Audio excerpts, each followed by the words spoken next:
우리가 지난주에 이어서 말씀을 나누기를 원합니다. 오늘 보는 말씀은 우리가 잘 아는 대로 이스라엘의 북왕국 이스라엘의 5번째 왕인 아합 왕 때 이방의 시돈 땅에서 시돈 땅 그 사르밧에서 일어난 사건입니다. 북왕국이 이스라엘이 아주 우상 숭배로 타락했죠. 시돈의 공주 출신인 이세벨이 북왕국의 아합 왕과 정략 결혼을 하고 그 이세벨이 자기들이 섬기는 신 바알과 아세라 그 신을 이제 이스라엘로 그대로 가지고 와서 이제는 성전에 그 바알 신상 아세라 신상을 세워놓고 노골적으로 하나님을 멸시하고 우상을 섬기는 그 상황입니다. 하나님이 이 엘리야를 통해서 결국 말이 임할 때까지 이 땅에 비가 내리지 않고 이슬도 내리지 않겠다. 그 하나님의 진노를 선포합니다. 그리고 엘리야는 이제 요단강 시냇가에 그곳에 숨어 있다가 아침 저녁 까마귀가 먹으려 갖다 주는데 이제 물이 다 말라버려 가뭄이야.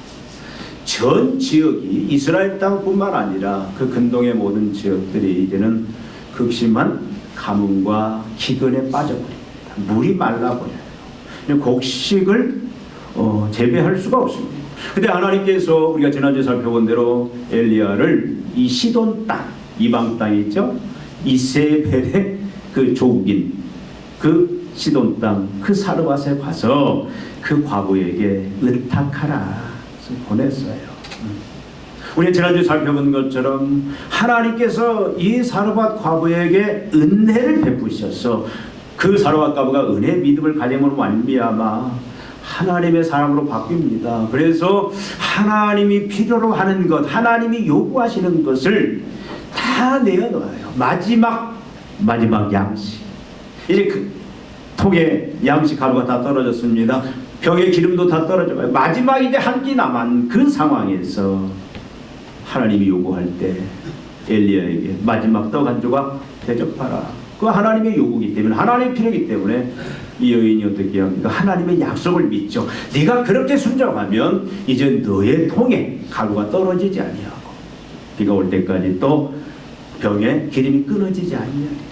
이 사르밧 과부가 그 말씀을 그대로 믿어요. 하나님을 믿고 하나님의 말씀을 믿고 그래서 온전히 순종을 합니다. 하나님의 요구에 하나님의 필요에 그가 믿음으로 반응함으로 말미암아 어떻게 보면 그 마지막 양식 엘리야에게 주어버리면 자기와 자기 아들은 굶어 죽을 수 있는데도 불구하고 하나님을 믿는 그 믿음으로 바쳐버려요. 그 결과 어떻게 되었습니까? 그의 집에 이제 엘리야와 이 사르밧 과부 아들 셋이 사는 동안에 통에 가루가 떨어지지 아니하더라. 병에 기름이 떨어지지 아니하더라. 매일매일 다른 집 쌀떡은 다른 집은 통은 다 비어가고 기름이 떨어지지만 이 집만은 하나님의 필요에 하나님의 요구에 모든 것을 다 믿음으로 던져 바칠 수 있는 그 믿음의 이 여인의 이 가정 속에는 끊이지 아니하였다. 그때 여러분 일주일 동안 하나님의 요구에 하나님의 필요에 하나님이 시간을 달라면 내가 아무리 바빠도 시간을 드리고 물질을 달라면 물질을 드리고 재능을 달라면 재능을 드리고 여러분 그렇게 사셨는지 우리는 그렇게 살아야 돼요. 내 필요 내 요구에 따라 사는 것이 아니라 하나님의 은혜를 받은 하나님의 백성들은 은혜 받은 자들은 천국에 속한 하나님 나라의 은혜 백성들은 내 필요 내 요구 세상의 필요 세상 요구에 따라 사는 것이 아니라 우리가 지난주에 살펴본 것은 하나님의 요구 하나님의 필요에 따라 살아야 된다. 뭘 요구하든 나 없습니다 나 부족합니다 이게 아니고 우리가 응할 때에 하나님이 어떻게 한다. 통에 가루가 끊이지 않게 하고 병에 기름이 떨어지지 않게 하고 우리의 모든 삶의 모든 비련도 하나님 책임져 주신다. 우리는 그렇게 살아가야 될 줄로 믿습니다. 그런데 사르밧 과부의 집에 오늘도 고난이 닥칩니다. 사랑하는 그 아들이 병으로 앓다가 이제 죽게 됩니다. 어떻게 보면 도저히 감당할 수 없는 그런 고난을 또 이 여인이 만납니다. 이 여인은 엘리야를 원망하고 하나님을 원망합니다. 18절에 그 말씀이 나와 있죠. 우리가 읽어본 말씀처럼 뭐라고 말합니까? 여인이 엘리야에게 이르되 하나님의 사람이여 당신이 나와 더불어 무슨 상관이 이로되 죄를 생각나게 하고 또 내 아들을 죽게 하려고 내게 오셨나이까. 여러분 얼마 전까지만 해도 그냥 하나님 앞에 감사하고 감격하고 참 축복을 누리는 그 삶이 갑자기 완전히 바뀌어버렸어요. 이 여인이 하나님을 향해서 어떻게 보면 지금 이 말씀은 하나님을 향해서 지금 원망하고 불평하는 말입니다. 여러분 그럴 수밖에 없지 않겠습니까? 이 당시에 특히 근동의 여인들 뭐 이스라엘도 마찬가지지만 여인들은 어렸을 때는 부모를 의지하고 절대 부모의 그 그늘 아래 살던 사람들이에요. 결혼 후에는 남편의 그늘 아래 남편 없으면 살 수 없는 그런 구조 속에 있습니다. 그리고 결혼한 후에는 뭐예요? 자녀를 의지하면서 자녀가 희망. 이것이 이들의 삶의 구조인데 지금 이 여인은 어떻습니까? 부모도 없어요. 남편도 없습니다. 오직 이 아들 하나밖에 없어요. 그 사랑하는 아들을 잃어버렸습니다. 분신입니다. 자기의 전부입니다. 자기 생명입니다. 그 사랑하는 아들이 갑자기 싸늘한 시신으로 이제 변했습니다. 그 싸늘한 시신을 품고 지금 이 여인은 절규하고 있어요. 이 상황에서 절규 안 할 엄마가 어디가 있냐고요. 이 여인의 인생도 이제는 다 끝나버린 듯한 그런 상황이 오늘 본문 속에 나타나고 있습니다. 원망할 수밖에 없죠. 가장 사랑하는. 그리고 우리가 축복 속에서 만나는 고난의 충격은 더 큽니다. 여러분 불평할 수밖에 없어요. 1997년에 IMF가 왔죠. 그 다음에 2018년인가요? 코로나가 왔죠. 경제가. 그 IMF 왔을 때에 평상시가 IMF인 사람들은 별로 충격이 안 컸어요. 근데 부유했던 사람들, 잘 나가던 사람들이 갑자기 막 부도가 나고. 그러니까 여러분 축복 속에서 살던 그 환경에 있던 사람들이 고난을 만나면 그 충격은 견디기가 감당하기가 굉장히 힘든 거예요. 고난의 삶의 연속인 사람은 고난을 만나도 그냥 충격은 있지만 그렇게 큰 뭐 어떤 메가톤급의 그런 충격은 없습니다. 지금 여러분 이 절망에 이 과부의 집에 하나님의 은혜가 임했고 하나님의 사람 엘리야가 지금 날마다 함께하고 그로 인하여 날마다 통에 가루가 끊어지지 아니하고 떨어지지 아니하고 또 병에 기름이 그러니까 먹을 것 입을 것 항상 풍부한 그 풍부한 축복 속에 있는데 갑자기 완전히 그냥 모든 것이 다 사라져버린 거예요. 얼마나 이게 힘듭니까? 고난 속의 고난은 충격이 덜하지만 축복 속에서 고난은 메가톤급. 여러분 다 경험해 보셨을 거예요. 이런 상황 속에서 원망과 불평을 안 할 수가 없는 거죠. 당연한 겁니다. 그리고 당시 사람들은 고난은 신으로부터 온다 이렇게 보편적인 생각을 가지고 있습니다. 그리고 신으로부터 오되 그 고난이 오는 원인을 대개 어떤 식으로 찾아버렸냐면 내 죄 때문이다, 내 책임이다라는 그런 그 사고 속에 빠져 있어요. 우리도 그렇잖아요. 우리도 갑자기 무슨 일이 생기면 뭐예요? 안 믿는 사람 전생에 무슨 죄가 있나 이런 일. 이게 사람들의 본성들입니다. 사람들의 본성. 그러니까 엘리야를 지금 원망하고 있는 것은 하나님을 원망하는 거예요. 엘리야가 집에 오기까지는 사실 어렵지만 이런 고난은 없었어요. 근데 엘리야가 오고 하나님이 개입하면서 이런 근데 그것도 하나님과 하나님의 말씀을 믿고 하나님의 요구, 하나님의 필요에 철저히 응했던 믿음을 보였던 그 믿음의 증거가 하나님의 축복이었는데 그런 그 믿음의 사람 아닙니까? 그런 자신에게 하나님이 이런 재앙을 내린다? 모든 재앙은 신이 줬다고 생각하는데 이것도 하나님이 내 가정에 재앙을 내렸다고 여인은 생각할 수밖에 없는 거예요.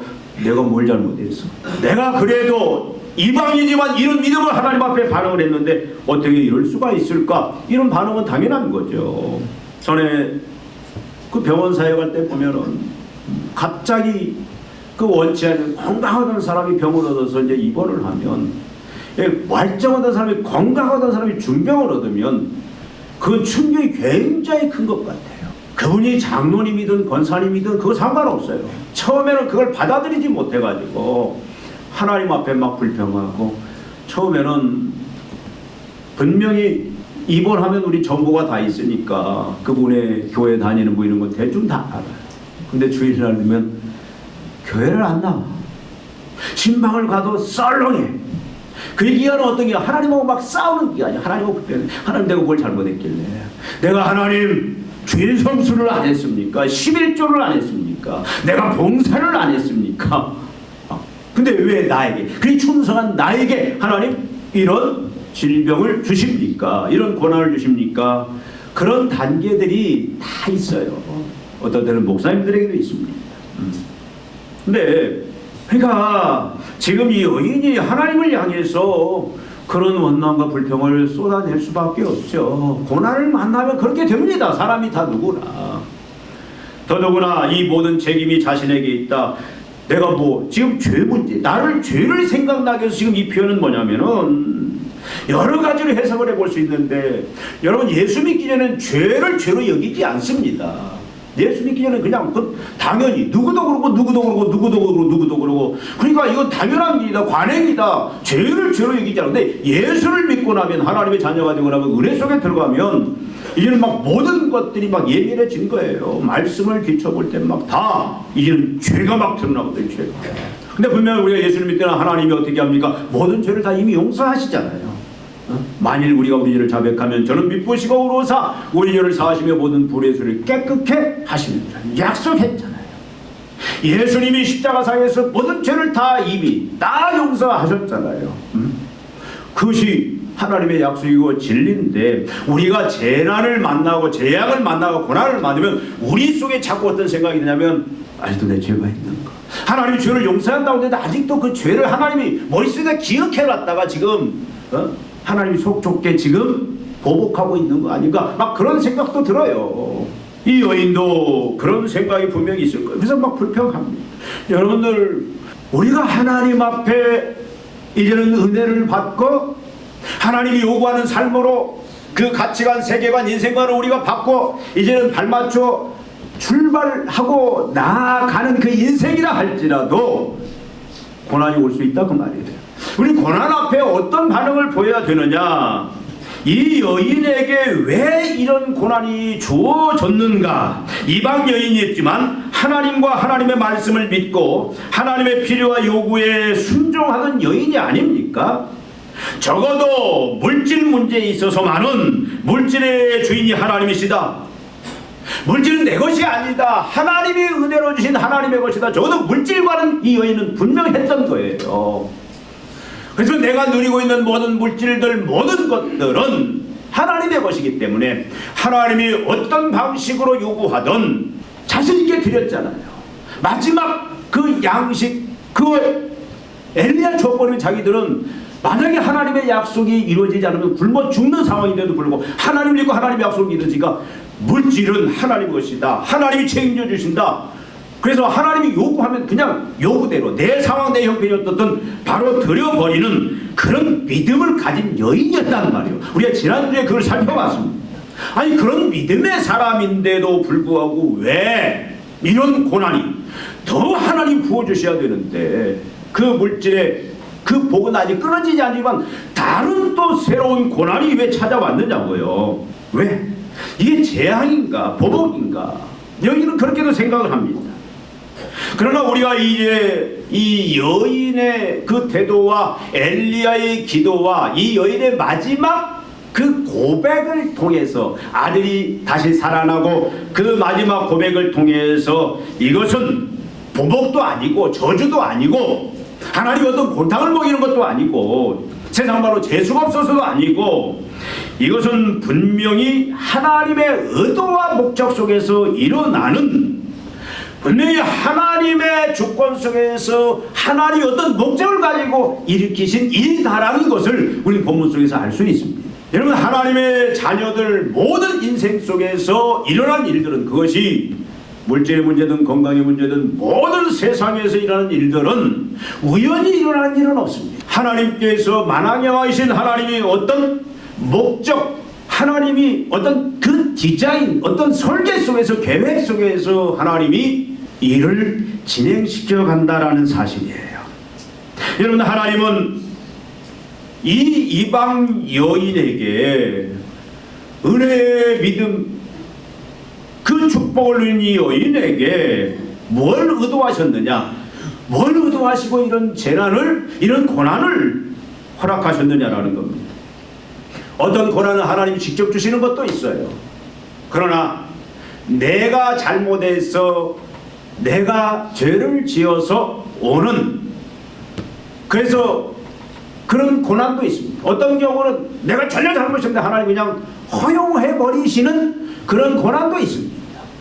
그러나 모든 것은 하나님의 간섭 속에 있는데, 이 여인의 고난은 왜 왔느냐? 하나님이 이 이방 여인을 통해서 이 고백들, 마지막 여인이 뭐라고 고백을 합니까? 24절에 보니까 여인이 엘리야에게 이르되 내가 이제야 당신은 하나님의 사람이시요 당신의 입에 있는 여호와의 말씀이 진실한 줄 아노라 하니라. 이 신앙 고백을 통해서 하나님이 뭘 의도하셨는가를 우리는 알 수가 있습니다. 그게 뭐냐면, 적어도 하나님은 이 이방 여인에게 물질의 주인에서 멈추는 것이 아니라 하나님이 적어도 어떤 하나님인지, 그리고 나아가서 궁극적인 믿음이 최종적으로 우리가 이르러야 할 그 믿음의 단계가 어떤 단계인지를 보여주고 심어주고 누리고 나아가서 그 이방 땅에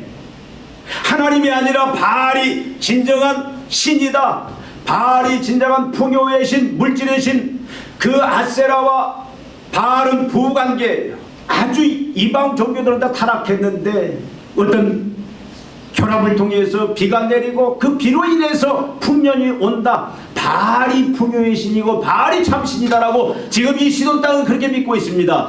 그 시돈 땅에 이세벨 공주로 인해서 북왕국 이스라엘 자체도 지금 이 신하고 다 바뀌어버린 거예요. 하나님이 풍요의 신, 하나님 물질의 신이 아니라, 하나님이 진정한 인생을 주관하는 신이 아니라 바알이 참신이다라는 그런 불신앙에 지금 다 빠져버린 거예요. 하나님은 그 시돈 땅부터 이스라엘 북왕국 자체를 다시 한번 하나님이 누군지, 참신이 누군지, 그리고 하나님을 믿는 궁극적인 그 신앙의 최고의 수준이 어떤 그 수준인지를 이 여인을 통해서 보이고 나타내고 증거하기를 원하시는 그런 의도 속에서 이 고난이 왔다. 오늘 본문 속에서 우리는 그걸 찾아볼 수가 있습니다. 이런 믿음의 단계를 보면은 우리가 보통 첫째는 물질의 문제 속이, 물질의 이 믿음이 물질에 국한되어 있는 경우가 첫 단계는 굉장히 많습니다. 물질.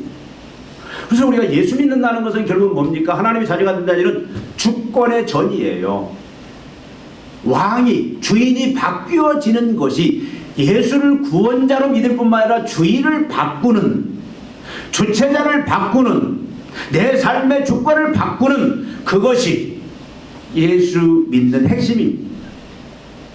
그러니까 우리가 예수를 믿으면, 여러분, 세상 사람들은 거의가 다 뭡니까? 다 뭐가 주인이에요? 물질이 주인이에요. 물질의 목숨 겁니다. 물질이 사람을 죽이고, 물질이 있으면 행복하고 물질이 없으면 불행을 느낍니다. 물질이 자기의 주인이고 물질의 종으로 사는 거예요. 우리가 예수 믿는 첫 단계는, 그 믿음이 하나님이 요구하시는 바꾸기로 첫 단계는 뭐냐면 이 여인이 이미 보여줬던 거예요. 물질의 주인이 누구냐? 세상은 물질의 주인이, 지금 시돈과 북왕국 이스라엘 물질의 주인이 바알이다라고 믿고 있어요. 바알 숭배에 다 빠져 있습니다. 하나님은 무시해버려요. 이 여인에게 하나님은 하나님이 요구하는 것, 필요한 것을 네가 받쳐라. 그러니까 하나님을 믿는, 어떤 하나님을 믿었어요? 우리의 물질의 주인 되신 하나님. 먹이고 입히고 책임주신 하나님으로 믿는 그 믿음이 그를 어떻게 합니까? 마지막 이 식량 양식을 엘리야에게 그냥 먼저 바치라라는 그 요구에 순순히 응했다 그 말이에요. 여러분, 우리가 예수를 믿으면 제일 먼저 부딪히는 게 물질의 문제예요. 이 싸움입니다. 여전히 내가 예수를 믿지만 예수를 물질의 주인으로 주권을 이전하지 않으면 계속 갈등이에요. 갈등. 현금 문제, 물질 문제, 모든 소유 문제를. 근데 아까워요. 결국 하나님을 어떤 하나님으로 이 여인은 알았느냐? 물질의 주인 되신 하나님. 하나님이 먹이고 입히시고, 그 지금 경험했잖아요. 그 늪 속에서 가루의 통에 가루가 떨어지지 않아요. 벽에 기름이 떨어지지 아니하는 그 은혜를 줬어요. 근데 하나님은 이제 다음 단계를 요구하시는 거예요. 이 여인을 통해서 하나님은 북왕국 이스라엘과 시돈 땅에 하나님이 어떤 분인지, 어떤 믿음이 하나님이 원하시는 믿음인지를 지금 다시 보여주기를 원하는데, 그 두 번째 단계가 뭐냐면은 바로 육신의 생명의 문제입니다. 그러니까 우리가 예수를 믿어도 어떤 경우는 물질의 어떤 그 시험들이 있고, 어떤 경우는 다시 막 또 뭐예요? 질병의 육신의 그런 시험들, 계속 이것들이 반복됩니다. 육신, 생명의 주인은 누구다? 하나님이시다. 적어도 이 믿음의 단계로 나아가기를 원하지. 하나님은 물질의 주인뿐만 아니라 생명의 주인이시다.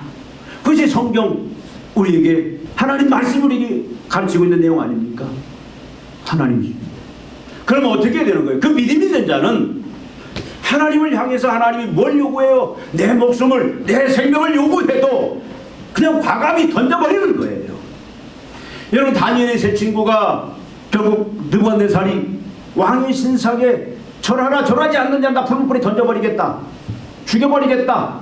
그런데도 불구하고 하나님을 철저히 믿는 그 믿음 속에서 우린 절하지 않는다. 그래서 결국 어디로 들어가요? 풀무불에 그 불 막 불 속에 던져져요. 뭐라고 얘기합니까? 하나님이 우리를 능히 생명을 지켜줄 것이다. 근데 뭐라고 거기 덧붙이냐면, 설사 하나님이 생명을 지켜주지 않는다 할지라도, 그리 아니하실지라도 나는 하나님을 배반하지 않겠다.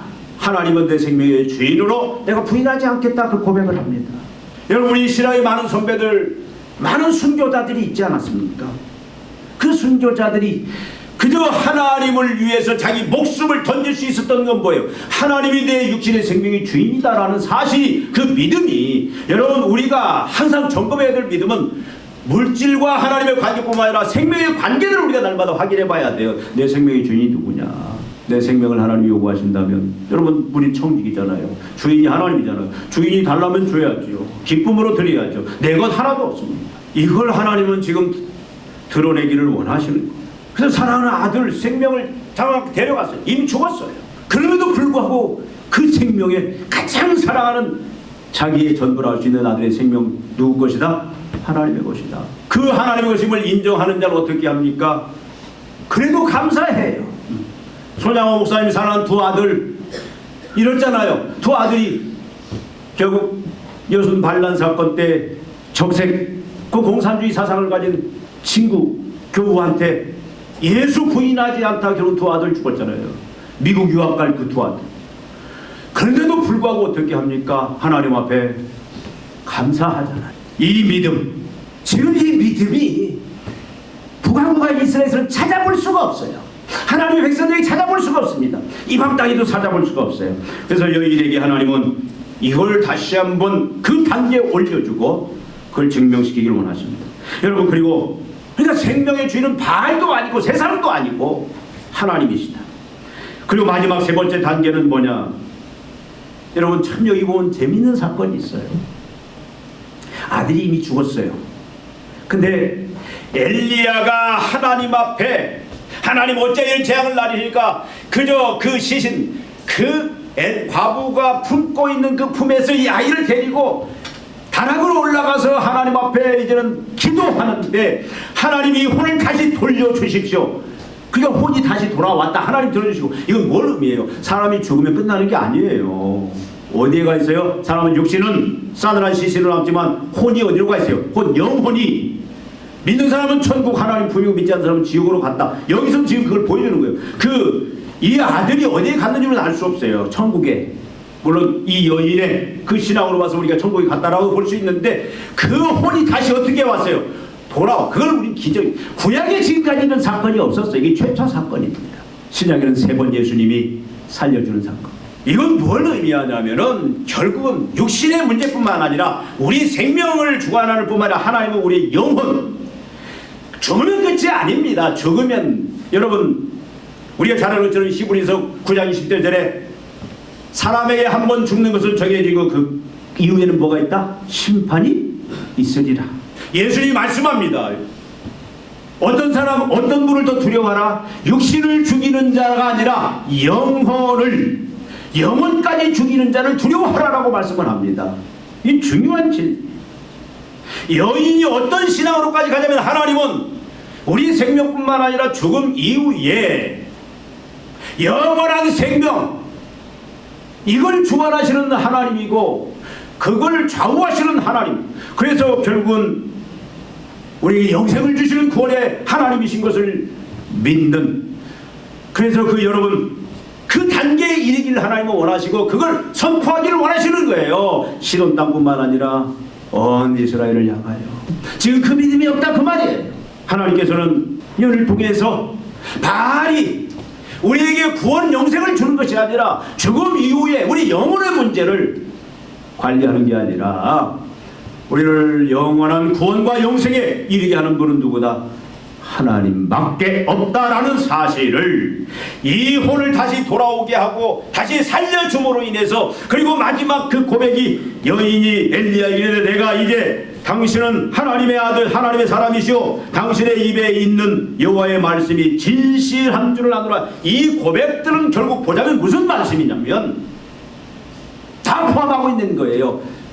하나님은 물질의 주관자일 뿐만 아니라 주인일 뿐만 아니라 생명의 주관자일 뿐만 아니라 영혼의 영원한 세계 영원한 생명의 주관자임을 내가 이제 알겠나이다. 하나님은 결국 이 고백을 받아내기를 원하셨고 그런 의도 속에서 이 고난을 허락하셨다. 저주도 아니고 재앙도 아니고 잘못도 아니고 하나님의 이 합력하여 선을 이루셔야 하는 하나님의 분명한 의도가 있었다. 이걸 우리들에게 지금 보여주고 있다 그 말씀이에요. 그 고백을 나가서 그 본인의 그 고백뿐만 아니라 이 고백을 지금 여러분 북왕국 어디를 가도 하나님 이렇게 믿는 사람은 없어요. 이렇게 고백하는 사람은 없습니다. 다 바알이 신이라고, 바알이 우리를 풍요하게 하고, 바알이 우리를 먹이고 입히고 의식주 책임져주고, 바알이 우리 육신의 생명을 책임지고, 바알이 영혼을 책임진다고 지금 거짓된 그 믿음에 속아서 잘못 가고 있어요. 시돈 땅도 마찬가지. 근데 여인을, 어떤 여인이에요? 이 하찮은 여인, 이방 여인. 예수님은 신약에 뭐라고 말합니까? 엘리야 때 가뭄이 들었는데 이스라엘 땅에 많은 과부들이 있었으나 그들에게 보내지 않고 바로 이 시돈 땅 사르밧 과부에게만 엘리야를 보냈다. 그 무슨 말씀이에요? 하나님이 특별히 사르밧 과부에게, 그것도 이방 여인, 사르밧은 시돈 땅 중에서도 아주 시골입니다. 볼품없는 도시예요. 그곳에 그 미천한 도시에 사는, 그것도 여러분 과부는 가장 약자예요. 가장 소망이 없고 불쌍한 자입니다. 엘리야를 그 사람에게 보내고, 그리고 이제는 그 여인에게 이 믿음으로 여인을 확실하게 세우고 이런 세상의 증인으로, 그래서는 다 봐라. 그것을 예수님은 온 세상에 증인으로, 증거자로 보이시려는 그런 의도 속에 이런 고난이 왔다 그 말씀이에요. 그래서 예수님은, 그래서 하나님 어떻게 합니까? 가뭄과 기근을 만나게 하셨습니다. 예수 믿는 사람들이 만나는 가뭄과 기근은 저주도 아닙니다. 우리가 재수 없어 당하는 것도 아니에요. 우리 가정의, 직장의, 사업장의 가뭄과 여러분 기근이 온다고 우리는 실망하면 안 돼요. 하나님은 분명히 우리에게 확인하기를 원하시는 게 있습니다. 바알이 아니라 하나님이 바로 물질의 참 신이다. 그래서 물질에 우리는 초월해야 돼요. 물질이 있으나 없으나 바울처럼 배설물로 여길 수 있는, 초월할 수 있는 그 단계에 하나님이 그렇게 우리를 이르게 하시고 또 육신의 죽음을 만나게 하셨습니다. 여인에게. 그래서 죽이고 살리는 분이 하나님이시다. 육신의 생명의 주인은 하나님이시다. 그런 경험하는 자가 이제는 목숨 앞에 구걸하지 않고 목숨 때문에 걱정하지 않고 초월해서 산다 그 말씀이에요. 그리고 여인에게 어떻게 했냐? 그 영혼이 돌아옴을 보게 하고 혼이 다시 돌아와 어디인가 갔으니까 왔잖아요. 그것이 바로 사후 천국과 지옥이 있음을 알게 하고, 그래서 이 여인으로 하여금 이제는 하나님은 영원을, 영생을, 구원을 주시는 하나님이다라는 사실을 그렇게 알고 그 믿음에 이르게 하고, 그래서 그 믿음을 모든 사람들이, 시돈 땅에 있는 모든 사람, 북하고 있는 모든 사람, 온천에 있는 모든 사람들이 보게 하고, 그래서 그 믿음을 본받게 하려고 하셨다, 그 말씀이 이 말이에요.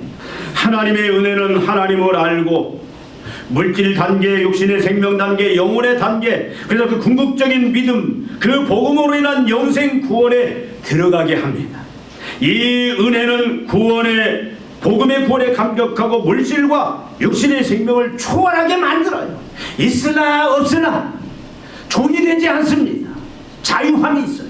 여러분은 어느 단계에 있습니까? 여러분은 지금 어떤 그 믿음의 단계 속에, 하나님은 어떤 하나님으로 머리로 아는 게 아니라 실제 삶 속에서 여러분 어떤 하나님을 여러분들은 지금 모시고 그 믿음의 모습을 보이면서 증거하면서 여러분 자녀들에게, 부모들은 자녀들에게, 가족들에게, 직장에서는 동료들에게, 내 이웃들에게 여러분들이 보이면서 여러분이 살아가느냐, 이 시간 한번 여러분들 점검해 보셔야 됩니다.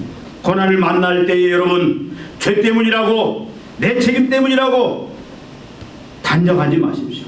하나님의 저주 재앙이라고 생각하지 마십시오. 하나님이 나를 복수한다고 생각하지 마십시오. 하나님을 만나고 궁극적인 믿음에 이르게 하시려는, 하나님이 나를 완전한 궁극적인 믿음, 하나님을 바로 아는 그 믿음에 이르게 하기 위한 하나님의 계획과 의도가 있음을 여러분 알고 감사하십시오. 그리고 여러분 그 하나님으로 고백하고 여러분이 믿음을 보이셔야 됩니다. 초월해야 돼요. 여러분, 나와 내 가정이, 우리 교회가, 우리 한국교회가 이 은혜를 누리고 세상에 전하고 증거하는 역할을 감당해야 돼요. 어떻게 요즘 한국의 교회들이 위기에 처해 있습니다. 지금 우리나라도 굉장히 어려워요. 정치, 경제, 문화 모든 요소 속에 다 어렵습니다. 혼란이에요. 교회도 같이 어렵습니다. 이런 고난들이 왜 왔는가 우리가 생각해 볼 때는, 지금 하나님은 어떻게 보면은 큰 대형교회가 아니라 이 여인은 사로밭 신혼 땅이 아주 보잘것없는 동네에, 그것도 과부 보잘것없는 여인을 들어서 하나님은 그걸 증거하기를 원하시는데, 여러분 하나님은 나를 통해서 내가 세상적으로 학벌이 있든 뭘 재산이 있든 어떤 그런 관계없습니다. 우리가 예수 바울이 고백하잖아요. 미천한 나를, 지식 없는 자를 통해서 지식 있는 자를 부끄럽게 하고, 그렇죠? 약한 자를 들어서 강한 자를 부끄럽게 하시는 하나님, 우리의 모습이 어떻든 상관없습니다.